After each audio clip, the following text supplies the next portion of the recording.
Lectura del Santo Evangelio según San Mateo, capítulo 13, versículos del 47 al 53. En aquel tiempo dijo Jesús al gentío: el reino de los cielos se parece también a una red que echan en el mar y recoge toda clase de peces. Cuando está llena, la arrastran a la orilla. Se sientan y reúnen los buenos en cestas y los malos los tiran. Lo mismo sucederá al final de los tiempos. Saldrán los ángeles, separarán a los malos y a los buenos, y los echarán al horno del fuego. Allí será el llanto y el rechinar de dientes. ¿Han entendido esto?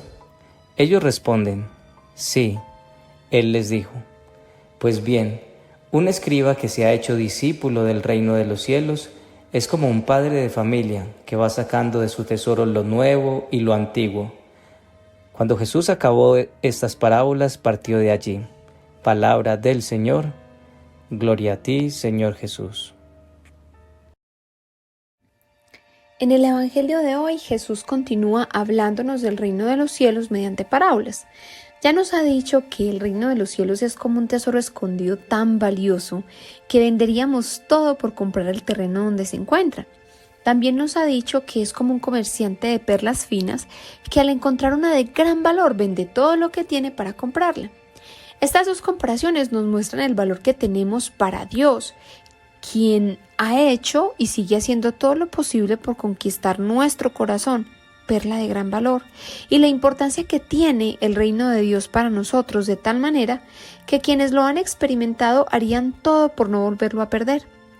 Ambas parábolas nos hablan sobre el reino de los cielos que habita dentro de nosotros. Hoy el Evangelio nos presenta una nueva parábola para que hablemos del reino de los cielos, y esta vez compara el reino de los cielos con una red para hablarnos del reino eterno y de una justicia divina. Es posible que las palabras de Jesús en el Evangelio de hoy nos hagan un poco de ruido o simplemente nos rehusemos a aceptarlas porque nos parezcan fuertes. Si es así, es porque queremos seguir siendo selectivos con lo que aceptamos o no del Evangelio, como si nos correspondiera a nosotros esa labor de decir qué es cierto y qué es mentira, o qué acepto y qué no, con qué me comprometo y con qué no. En Juan capítulo 14, versículo 6 nos dice: yo soy el camino, la verdad y la vida. Nadie viene al Padre sino por mí. Por lo tanto, nuestra invitación no debe ser a creer o no, a aceptar o no, sino a realizar los cambios necesarios en nuestra vida para que la palabra de Dios sea el faro que ilumine nuestro camino. El juicio final es presentado por Jesús en diferentes pasajes del Evangelio y en todos ellos habla sobre una separación de buenos y malos, en la que los primeros irán al reino de los cielos y los segundos al fuego eterno.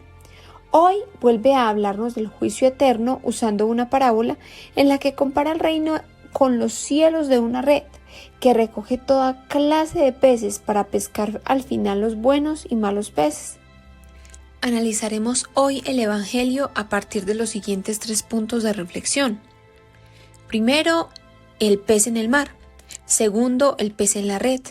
Tercero, ¿hemos entendido todo esto? Primero, el pez en el mar. En el Evangelio comienza Jesús diciendo: el reino de los cielos se parece también a la red que echan en el mar y recoge toda clase de peces. Cuando estamos en este mundo somos como los peces en el mar. Tenemos libertad para ir de un lado a otro. Decidimos cómo comportarnos, de qué alimentarnos, qué riesgos tomar.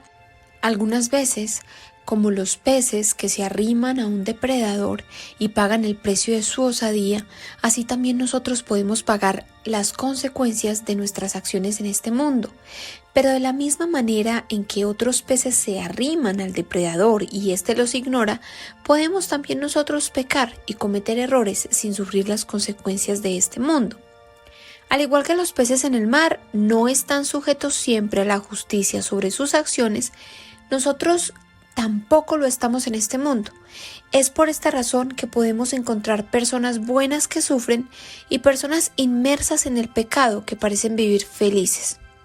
Durante años Camilo se dedicó obsesivamente a su carrera profesional, descuidando a su familia y lastimando profundamente a su esposa Luisa con su indiferencia y frialdad. Sus 2 hijos no parecían importarle mucho, al menos no tanto como su entorno laboral, al cual le dedicaba todo su tiempo. Fue en ese mismo entorno laboral donde Camilo encontró también a su amante con la que traicionaba descaradamente a Luisa, sin importar sus heridas y la inestabilidad de su hogar. Un día, tras una fuerte discusión, Camilo decidió abandonar a su esposa y sus 2 hijos. Luisa, quien dependía económicamente de Camilo, quedó destrozada, sintiendo que su mundo se desmoronaba. Después de su partida, Camilo no volvió a responder por sus hijos y Luisa tuvo que regresar a la casa de su madre y repartir su tiempo entre el cuidado de sus hijos, la ayuda a su madre y el conseguir recursos con trabajos de medio tiempo que le ayudaran a sobrevivir con sus 2 pequeños. A pesar de su mal comportamiento, Camilo logró escalar rápidamente su carrera. Se convirtió en un profesional reconocido y acumuló riqueza y prestigio. Segundo, el pez en la red. El reino de los cielos se parece también a la red que echan en el mar y recoge toda clase de peces. Cuando está llena, la arrastran a la orilla, se sientan y reúnen los buenos en cestos y los malos los tiran. Lo mismo sucederá al final de los tiempos. Saldrán los ángeles y separarán a los malos de los buenos y los echarán al horno de fuego. Allí será el llanto y el rechinar de dientes. Continuando con la vida de los peces como protagonista de esta parábola, podemos ver cómo, a pesar de que cada pez tenía su propia vida y tomaba sus propias decisiones, mientras estaba en el mar, al ser recogidos por la red, ya todos están en la misma condición. Sin importar su comportamiento durante el tiempo que estuvieron en el mar, estos peces se encuentran ahora apretujados y mezclados los unos con los otros, chapaleando y tratando de sobrevivir por fuera de su hábitat natural. Lo mismo ocurre con los seres humanos, quienes al final tenemos el mismo destino, la muerte, y a ella llegaremos en las mismas condiciones, sin importar las diferencias que habían en vida. Ricos, pobres, buenos, malos, exitosos, fracasados, cultos, ignorantes, creyentes, ateos, orgullosos y humildes. Todos llegaremos al final de nuestra vida en la misma condición. Y es en ese momento donde rendiremos cuentas de nuestro compromiso en la tierra, cuando de acuerdo con la palabra de hoy saldrán los ángeles, separarán a los malos de los buenos y los echarán al horno de fuego. La vida de Camilo continuó marchando muy bien a nivel laboral. Sin embargo, con el paso de los años comenzó a sentir un poco de confusión existencial, pues a pesar de su éxito no se sentía pleno y muy en el fondo sentía vergüenza por haber abandonado a su familia. La muerte del papá de Camilo fue un acontecimiento que marcó su vida en 2. Su padre venía padeciendo de una enfermedad terminal, con fuertes dolores y sufrimientos, pero su fortaleza no le permitía morir. Los días y las noches eran de gran sufrimiento para él y su familia. La hermana de Camilo le propone a el traer a un sacerdote para aplicar los santos óleos a su padre. Camilo, quien no era muy creyente, en medio de la situación aceptó. Finalmente no había nada que perder. La tarde en la que el sacerdote llegó, Camilo se encontraba allí con su padre, quien continuaba en el mismo estado.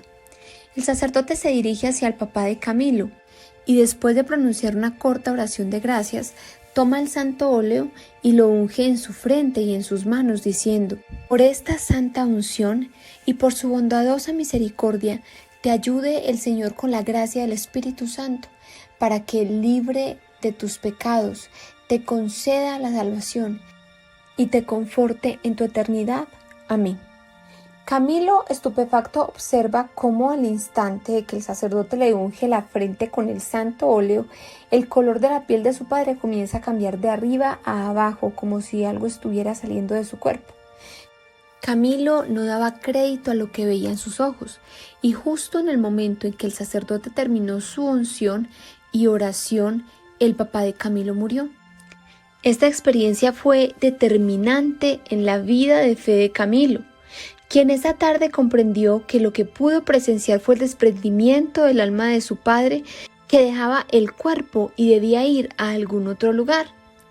Camilo inició un proceso de conversión y fortalecimiento espiritual que le llevó a buscar a su familia y pedirles perdón. Un día, Camilo se acercó a Luisa con lágrimas en los ojos y le pidió perdón por todo el sufrimiento que le había causado. Se arrepintió sinceramente de sus acciones y deseó enmendar sus errores. Luisa, con el corazón lleno de compasión, lo perdonó. Camilo se sintió abrumado por la bondad y la fortaleza de Luisa. Desde ese día, Camilo se esforzó por reconstruir su vida y convertirse en un mejor padre y persona. Aprendió a valorar las cosas importantes de la vida y a estar presente para su familia, aunque las consecuencias de sus acciones habían sido dolorosas. Luisa y sus hijos le brindaron una segunda oportunidad para enmendar su camino. Tercero, ¿hemos entendido todo esto? Después de contarles la parábola en la que compara el reino de Dios con una red de peces, Jesús les pregunta, ¿han entendido todo esto? Ellos le responden, sí. Hoy Jesús nos hace esta misma pregunta. ¿Hemos entendido todo esto? ¿Cuál es tu respuesta? Hoy tú eres el protagonista de esta última historia. Ahora que eres como un pez en el mar, pregúntate, ¿cómo estás usando la libertad que tienes? ¿Hay algún comportamiento que debes cambiar? O tal vez por el contrario puedes estar pensando que la vida es injusta contigo, pues a pesar de que estás actuando correctamente, solo recibes dolor y sufrimiento. Recuerda que en la vida, al igual que en el mar, no siempre hay justicia, pero al final, en la red, seremos separados como los peces y es allí donde tendremos que responder por nuestro comportamiento. ¿Han entendido bien todo esto?, pregunta Jesús. ¿Qué pregunta Jesús? ¿Cuál es tu respuesta? Oración. Amado Señor, gracias porque siempre quieres lo mejor para nosotros y sabes que lo mejor es estar en tu reino. Gracias porque como todo buen padre te preocupas por nuestra vida y por ello nos muestras el camino que debemos seguir para alcanzar la vida eterna. Perdóname mi soberbia, cuando he menospreciado tu palabra o cuando me he hecho el de oídos sordos a las advertencias que con amor me has hecho para que cambie mi camino. Te pido, Señor, que cada día me despierte con el firme propósito de actuar correctamente y así esperar tranquilo el día en que me encuentre como un pez en la red, esperando a ser llevado en el cielo. Amén.